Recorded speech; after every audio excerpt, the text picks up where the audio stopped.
বন্ধুরা, শিক্ষা অ্যান্ড টিউটোরিয়ালের পক্ষ থেকে তোমাদের জানাই সবাইকে স্বাগত। আজকে আমি আলোচনা করব উচ্চ মাধ্যমিক 2024-25 শিক্ষাবর্ষে এবিটিএ টেস্ট পেপারের বাংলা বিষয়ের প্রশ্ন উত্তর নিয়ে। আজকে যে সেটটি আলোচনা করব সেট নাম্বার 6।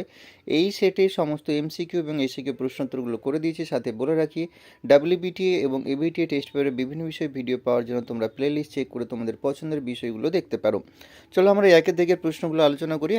একের প্রশ্ন, নিখিল অবসর জীবন কাটাতে চায়, উত্তর হবে বই পড়ে আর চিন্তার জগৎ গড়ে তোলে। পরের প্রশ্ন, উৎসব কাঠ কাটা শেষ করে উৎসব কাঠ কেটেছিল, উত্তর হবে আড়াই মণ। পরের প্রশ্ন, এক সময় দাগি ডাকা ছিল, কে ডাকা ছিল, উত্তর হবে নিবারণ বাগদি। পরের প্রশ্ন, কনক পানি চালের ভাত খায়, উত্তর হবে বড়বাবু। পরের প্রশ্ন, এই অপরাধের প্রায়শ্চিত্ত কি, মৃত্যুঞ্জয় অপরাধ বলেছে, উত্তর হবে খাদ্যদ্রব্য আত্মসাৎ করাকে। পরের প্রশ্ন, শহরের অসু হাঁ করে খায়, উত্তর হবে কেবল সবুজ। পরের প্রশ্ন, মাঝে মাঝে শুনি, কবি কি শোনেন, উত্তর হবে কয়লা খনির শব্দ। পরের প্রশ্ন, চিনিলাম আপনারে, কিভাবে চিনেছেন, উত্তর হবে আঘাতে আঘাতে বেদনায় বেদনায়। পরের প্রশ্ন, এই ভোরের জন্য অপেক্ষা করছিল, কে অপেক্ষা করছিল, উত্তর হবে সুন্দর বাদামি হরিণ। পরের প্রশ্ন, এবার নিশ্চয়ই লোকের খুব হাসি পাবে, সংলাপটি বলেছেন, উত্তর হবে সৌম্য মিত্র। পরের প্রশ্ন, তৃপ্তি মিত্রের মতে পৃথিবীর সবচেয়ে পপুলার জিনিস হচ্ছে, উত্তর হবে প্রেম। পরের প্রশ্ন, অভিনয়ে ঢোকার আগে রজনীকান্ত কোন পেশা নিযুক্ত ছিলেন, উত্তর হবে পুলিশ বিভাগ। পরের প্রশ্ন,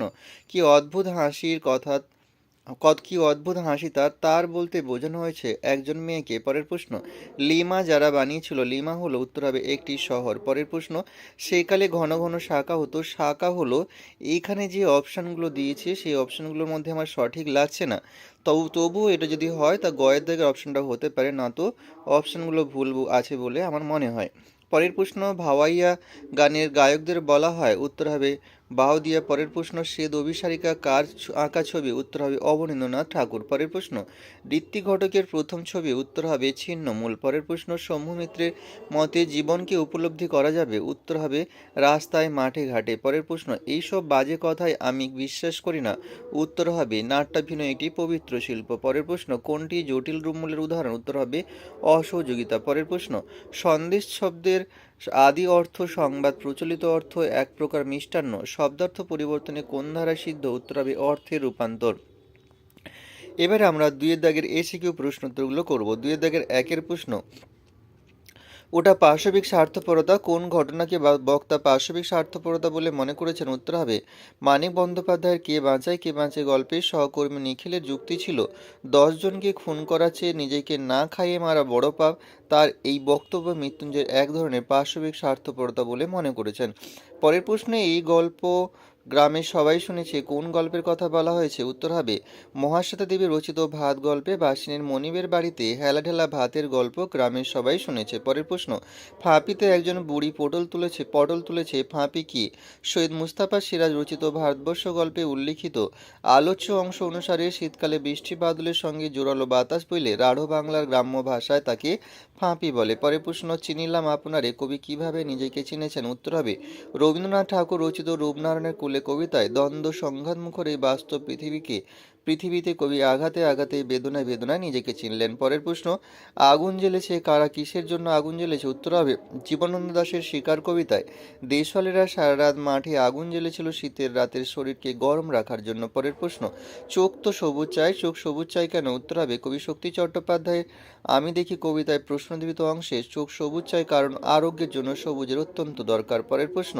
আমার ক্লান্তির উপরে ঝরুক মহুয়ার ফুল, কবি ক্লান্ত কেন, উত্তর হবে কবি সমর সেন রচিত মহুয়ার দেশ কবিতায় নাগরিক যন্ত্র সভ্যতার শব্দ দূষণের জন্য কবি ক্লান্ত অবসন্ন। পরের প্রশ্ন, নিহত ভাইয়ের শবদেহ দেখে কী কারণে ভাই নিহত, উত্তর হবে মৃদুল দাশগুপ্তের ক্রন্দনরতা জনের পাশে কবিতায় স্বদেশ ও স্বজন রক্ষার লড়াইয়ে ভাই নিহত। পরের প্রশ্ন, অমর নায়কের কথা শুনে তাড়াতাড়ি একটু এগিয়ে কি করেন, উত্তর হবে সৌমিত্র রচিত বিভাব নাটকে অমর নায়কের কথা শুনে তাড়াতাড়ি একটু এগিয়ে পকেট থেকে রুমাল বার করে মুখ মুছে একদিকে কায়দা করে তাকিয়ে একটা পা নাড়তে থাকেন। পরের প্রশ্ন, তখন মনে মনে কত আশা কত প্ল্যান, কে কিসের আশা প্ল্যান করেছিল, উত্তর হবে অজিতেশ বন্দ্যোপাধ্যায় রচিত নানা রঙের দিন নাটকে তরুণ রজনীকান্ত চট্টোপাধ্যায় অভিনয় জীবনে একটি মেয়ের প্রেমে পড়েছিলেন, সেই মেয়েটিকে বিয়ে করার আশা বা প্ল্যানের কথাই এখানে বলা হয়েছে। পরের প্রশ্ন, অমর গাঙ্গুলিকে স্কুলের হেড পণ্ডিত প্রমোশন দেননি কেন, কারণ তিনি সংস্কৃতে 13 পেয়েছিলেন। পরের প্রশ্ন, বকশিসও দিলাম ওকে, কে কাকে কত টাকা বকশিস দিয়েছিলেন,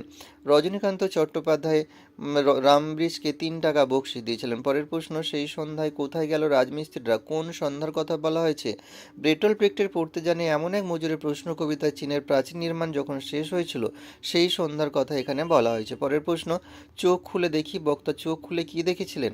কর্তা সিং দুগ্গলের লেখা অলৌকিক গল্পে বক্তা চোখ খুলে দেখেছিলেন ট্রেনটা তার মাথার কাছে এসে থেমে গেছে আর বাকিরা সব ট্রেনের চাকায় কাটা পড়েছে। পরের প্রশ্ন, জোড় কলম রূপ কাকে বলে? জোড় কলম রূপ হচ্ছে একাধিক শব্দের বিভিন্ন রূপমূল জুড়ে তৈরি এক নতুন রূপমূলের শব্দ। পরের প্রশ্ন, রূপমূল কাকে বলে? ভাষায় ব্যবহৃত ক্ষুদ্রতম অর্থপূর্ণ একক ধ্বনি বা ধ্বনিগুচ্ছকে রূপমূল বলা হয়। পরের প্রশ্ন, ভাষা বিজ্ঞানের কয়টি প্রধান শাখা ও কী কী? প্রধান ভাষা বিজ্ঞানের 5টি শাখা, যথা ধ্বনিবিজ্ঞান, ধ্বনিতত্ত্ব, রূপতত্ত্ব, বাক্যতত্ত্ব ও শব্দার্থতত্ত্ব। এখানেই শেষ করলাম। সবাই সুস্থ থেকো। পরীক্ষার আগাম শুভেচ্ছা রইল।